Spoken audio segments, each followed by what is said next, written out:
Je m'appelle Dominique Chevillon, je suis vice-président de la LPO France.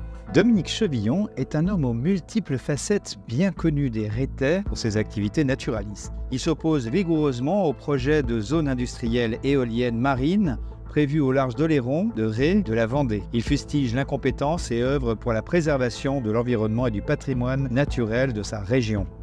Si vous implantez des énergies renouvelables telles les éoliennes, qu'elles soient terrestres ou marines, dans des lieux qui concentrent des biodiversités très riches et très diverses, vous avez des atteintes à ces écosystèmes et à cette biodiversité. C'est l'État qui est seul face à la situation.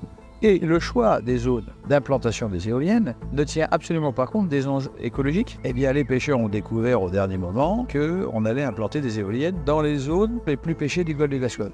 Donc en fait, si vous voulez, aucun des enjeux économiques des activités existantes, aucun des enjeux écologiques n'ont été pris en compte par l'État. On est sur des tracés migratoires pour Oléron qui sont d'importance intercontinentale, mais on n'a pas la connaissance des conséquences environnementales sur l'ensemble de l'écosystème.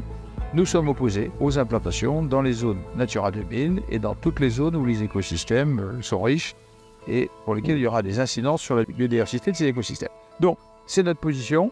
On a voté déjà, le conseil d'administration a prévu un contentieux par exemple sur Oléron. Il y aura des contentieux également sur Dunkerque, etc. Depuis 2 ans, ce sont 30 000 emplois qui sont en cours de liquidation auprès des majeurs de l'éolien. Parce que ce qu'ils veulent, ils veulent vendre du béton, ils veulent vendre de la ferraille. Pour moi, si vous voulez, c'est un déni démocratique. Parce que personne n'est consulté en amont. Ce sont des lieux qui sont choisis par les industriels. Mais en fait, on est tous hors circuit. Ça, c'est un premier point. Le second point, pour moi, ce qui est absolument scandaleux, c'est que, si vous voulez, aucune incidence n'est intégrée. Au contraire, l'État ment effrontément, et les industriels mentent effrontément.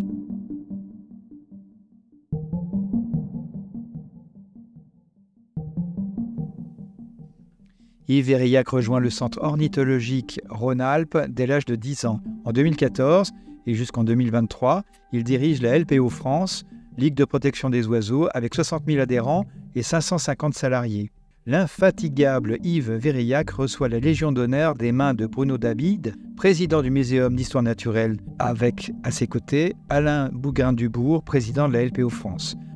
La LPO Ardèche a fait une position il y a 2 mois, une position publique contre le projet d'une société qui s'appelle Boralex sur le plateau à côté du col de la Chavade et prend position contre un autre projet qui est pas loin derrière, qui est sur le bois de Cuse. L'idée, c'était qu'on ne détruise pas des espèces protégées.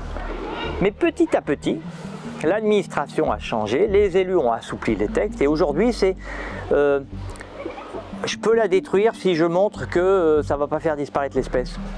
Mais en tout cas, on a énormément de contentieux contre l'éolien. Ce n'est pas des pigeons ramiers ou des étourneaux dont on parle. C'est que si tu tues un seul aigle royal, mais c'est catastrophique. C'est-à-dire que les endroits où ils sont installés, qui sont des endroits vantés, qui sont des cols, qui sont des zones de migration, qui sont des plateaux, et non seulement ça tue les oiseaux, mais ça stérilise leur zone de chasse. C'est pas acceptable. Et c'est toute la zone de chasse des rapaces qui est stérilisée, parce qu'ils peuvent plus, ils sont en danger. Et donc tu condamnes des territoires entiers, alors qu'il y a une raréfaction complète des milieux propices à ce genre de rapaces. Donc la LPO, qu'est-ce qu'elle fait ? Elle est exigeante dans ses études, elle ne s'interdit pas d'attaquer les parcs, que ce soit en Natura 2000 ou pas en Natura 2000. Ce n'est pas l'éolien en tant que tel le problème. Le problème, c'est des énergies renouvelables développées de manière non éthique, non durable, non écologique. Et là, il y a un projet qui a été voté en conseil municipal et la LPO est fortement opposée. Je n'ai pas de doute que le parc naturel sera opposé parce que c'est sur une zone d'une beauté mais extraordinaire. Ils viennent mettre des éoliennes ici, mais ils sont fous furieux.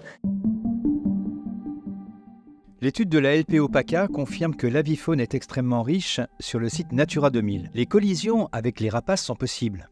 Éperviers d'Europe, vautours fauves, la présence de l'aigle de Bonnelier est confirmée, générant un risque réel pour l'espèce qui semble aujourd'hui perturbée sur la montagne Sainte-Victoire. Les conséquences pour les chiroptères sont considérées comme potentiellement importantes, voire très importantes. Le dispositif de bridage des éoliennes n'a pas permis d'éviter des confusions entre espèces, ni de réduire totalement le risque de collision.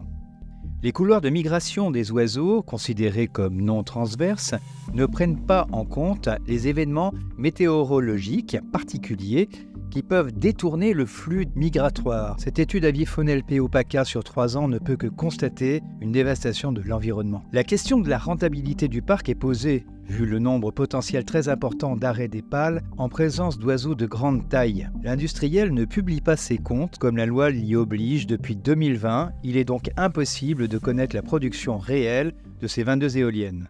La préfecture du Var refuse de communiquer le dossier de suivi environnemental du site éolien d'Artigolière.